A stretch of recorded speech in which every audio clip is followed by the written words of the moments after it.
Hello, ഞാൻ ദേ ദുഃഖവെള്ളിയാഴ്ച ഇടാനുള്ള ഡ്രസ്സസൊക്കെ ഇതാ തയ്ക്കുവാണ്. അപ്പം നൈറ്റ് തന്നെ ഞാൻ തുടങ്ങി സ്റ്റിച്ചിങ്. പിന്നെ അതേ മസ്കോ തൽവയാണ് ഞാൻ കഴിക്കുന്നത്. പിന്നെ രാവിലെ എണീറ്റു ദേ നമ്മൾ ചെടികളൊക്കെ നോക്കാമെന്ന് വിചാരിച്ചു. ബീൻസൊക്കെ ഇതേ അത്യാവശ്യം മേളിലോട്ട് വന്നിട്ടുണ്ട്. അതിൽ പൂക്കളും കായ്കളും പിടിച്ചിട്ടില്ല.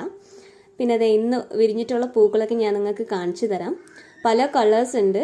അപ്പം ഓരോ കളറായിട്ട് ഞാൻ നിങ്ങൾക്ക് ഓരോന്നായിട്ട് കാണിച്ചു തരാം.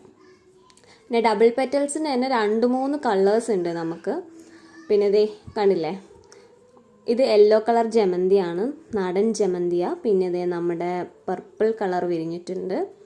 പിന്നെ അതുപോലെ തന്നെ വേറെയും 1-2 മൊട്ട് വന്നിട്ടുണ്ട്. പിന്നെ ഇത് കത്രിക്ക് കുറച്ച് മൂർച്ചക്കുറവാണ്. അപ്പം ഇന്ന് ആൾ വന്നപ്പോഴത്തേക്കും അത് മൂർച്ചപ്പെടുത്തി. പിന്നെ ഇതേ ഡ്രസ്സസൊക്കെ ഇതേ ഫെല്ലൂടത് ഫിനിഷായി. അപ്പം റിഗയുടേത് ഇപ്പോൾ തച്ചുകൊണ്ടിരിക്കുകയാണ്. പിന്നെ ഇത് ഇന്ന് പെസക വ്യാഴമാണ്. അപ്പോൾ വൈകുന്നേരം പള്ളിയിൽ പോകണം നമുക്ക്. ആദ്യമേ ഞങ്ങൾ റെഡി ആയിട്ട് ഇറങ്ങി. അപ്പം ഫെല്ലു ഞാനും വെയിറ്റ് ചെയ്യുകയാണ്. ബാക്കി ദേ റിഗ വരുവാണ്, റിഗയും ചേച്ചിയും വരുന്നുണ്ട്. പിന്നെ ഞങ്ങളിത് പള്ളിയിലോട്ട് പോവുകയാണ്. അപ്പോൾ ഇത്രയേ ഉള്ളൂ ഇന്നത്തെ വീഡിയോ. Thank you.